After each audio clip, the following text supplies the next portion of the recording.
Բարև ձեզ, հարգելի գործընկերներ, սիրելի հայ ժողովուրդ։ Օրակարգում ազգային ժողովի նախագահի տեղակալ ընտրության հարցն է,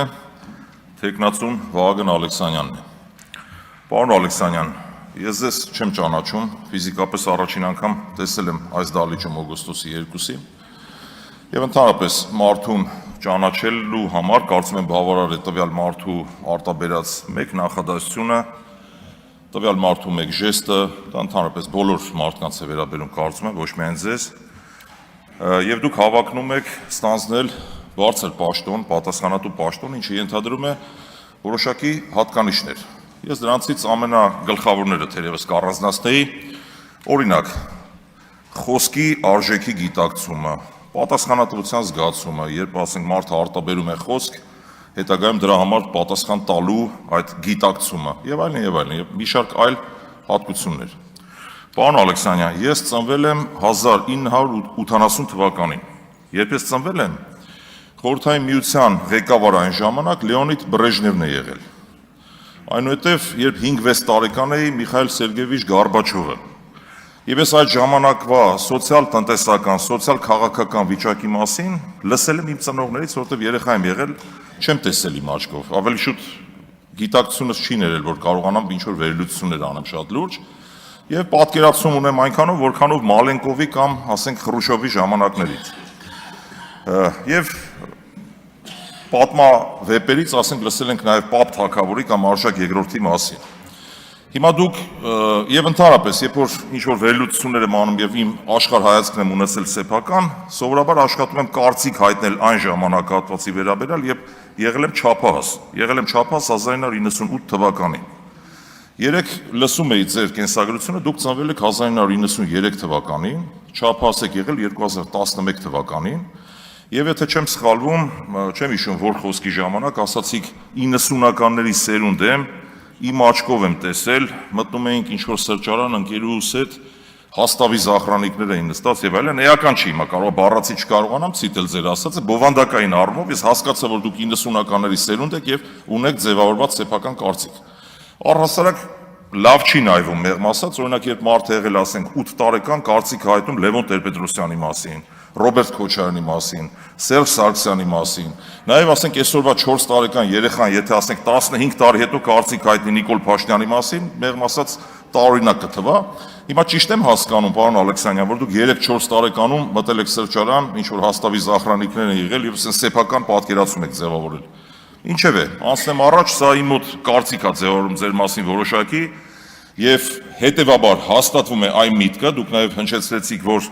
ուրեմն ընտրակաշառք եք բաժանել։ Խնդրում եմ ձեր խոսքերի մեջ ուշադիր եղեք։ Ես թիմային մարդ եմ եւ թիմի անդամ եմ, ես եւ իմ թիմը ընտրակաշառք չենք բաժանել։ Նույն հաջողությամբ կարող եմ ասել, դուք մարդասպան եք։ Իհարկե չեմ ասի նման բան, քանի որ փաստեր չունեմ, չգիտեմ։ Եվ եթե իշխանական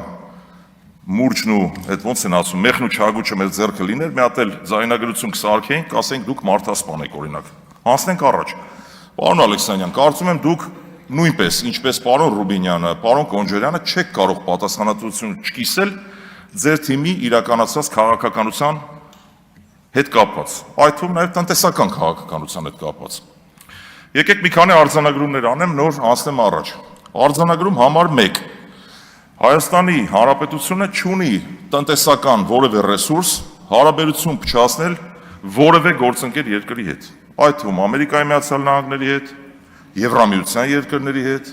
հարևան Իրանի Իսլամական Հանրապետության հետ, Վրաստանի հետ, մենք տեսել ենք, դա արդեն ես տեսել եմ, չափահաս էի, 28 տարեկան էի, 2008 թվականի ռուս-վրացական պատերազմի ժամանակ, թե ինչպես էր Հայաստանի տնտեսությունը խեղդվում։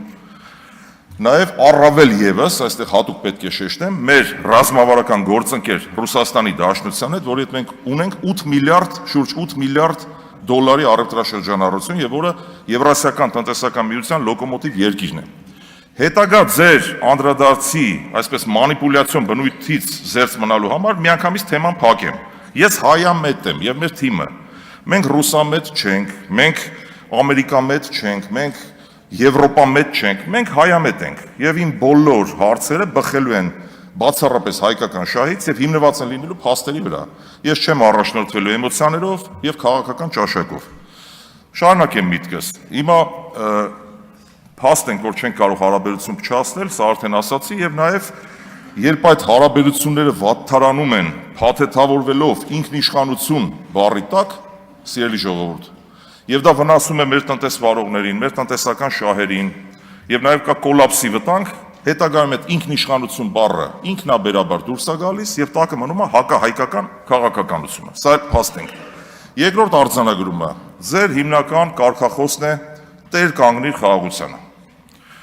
Կարծում եմ, որ խաղաղության հիմնական բաղադրիչներից մեկը, ինչքան էլ մեր պատկերացումները տարբերվեն խաղաղության վերաբերյալ, ինչևէ, խաղաղության հիմնական բաղադրիչներից մեկը դա նաև տնտեսական խաղաղությունն է։ Եվ նաև դուք պետք է տեր կանգնեք տնտեսական խաղաղությանը։ Եվ որպեսզի տեր կանգնեք տնտեսական խաղաղությանը, առնվազն չպետք է իրականացնեք այնպիսի քայլեր, այնպիսի քաղաքականություն, որը կվնասի մեր տնտեսվարողներին կամ մեր ներդրումային միջավայրին ընդհանրապես։ Հիմա ցավոք սրտի մենք չունենք այդ տնտեսական խաղաղությունը։ Մի կողմ թողնելով այդ սեփականության իրավունքի ոտնահարումը, որ դա խաթարել է մեր խաղաղությունը տնտեսական, ես ուզում եմ այլ թեմայի անդրադառնալ։ Շուրջ 2-3 ամիս է մեր հայ տնտեսվարողները, ձկնաբույսները, կատնամթերք արտադրողները, յուղատնտեսները փակուղային իրավիճակի առջև են հայտնվել ձեր վարած քաղաքականության արդյունքում։ Ինչ եմ ասում ձեր վարած քաղաքականության արդյունքում, դուք կարող եք ասել ռուսը այսպես, ռուսը այնպես, չեմ արդարացնում իդեպ, մեծ սիրով, եթե ունենայի այդ հնարավորությունը, կխնդրեի, որ այդ հարցը լուծվեր, բայց ցավոք չունեմ այդ հնարավորությունը կամ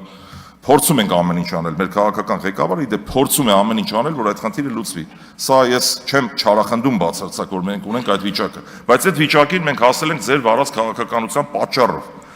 Ինչը տեղի ունեցել, մի քանի փաստ եմ ուզում արձանագրել։ Նաև մենք ՀԱՏՄ-ից դուրս գալու վտանգի առաջ ենք կանգնած։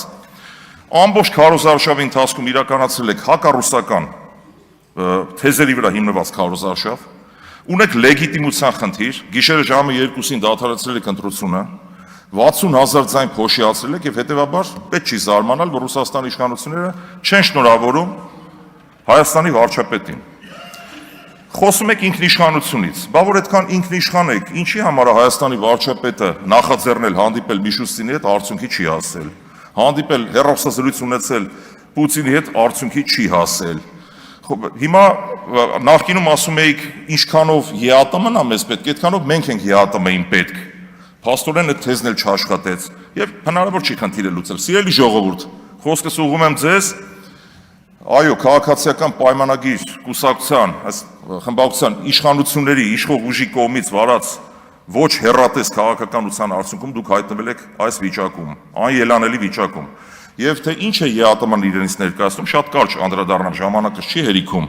ԵԱՏՄ-ն դա մի կառույց է, որը մեզ հնարավորություն է տվել շուրջ 8 միլիարդ դոլարի ապրանքաշրջանառություն իրականացնել առանց մաքսային վճարների, առանց մաքսազերծման։ Սրան գումարած Իրանի Իսլամական Հանրապետության հետ 2025 թվականի մայիսի 15-ին մենք ունենք կնքված ազատ առևտրի համաձայնագիր։ Եվ երբ որ սրան գումարում ենք 700 միլիոն դոլարի ներմուծումը, Իրանի Իսլամական Հանրապետության հետ մենք ձգտում ենք ունենալ շուրջ 1 միլիարդ դոլարի առևտրաշրջանառություն։ Մենք նաև հարվածի տակ ենք դնում Իրանի հետ առևտրաշրջանառությունը։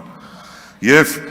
ոչ թե դուք ինչքան էլ խոսեք դեպի Եվրոպա գնալու մասին, առայժմ մենք չունենք այդ հնարավորությունները, որ կարողանանք ամբողջ այդ արտահանման ծավալը փոխարինել Եվրոպայով։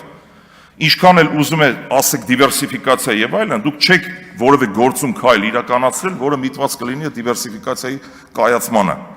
Եվ հետեւաբար անել այնպիսի քայլեր, անունը դնել ինքնիշխանություն, մեզ ասել ռուսամետ, Հայաստանը տանել մի ճանապարհը, որ մենք հայտնվում ենք փակուղու մեջ, սա ոչ այլ ինչ է, քան հակահայկական քաղաքականություն։ Մեր տնտեսվարողներին կոլապսի ենթարկելու քաղաքականություն։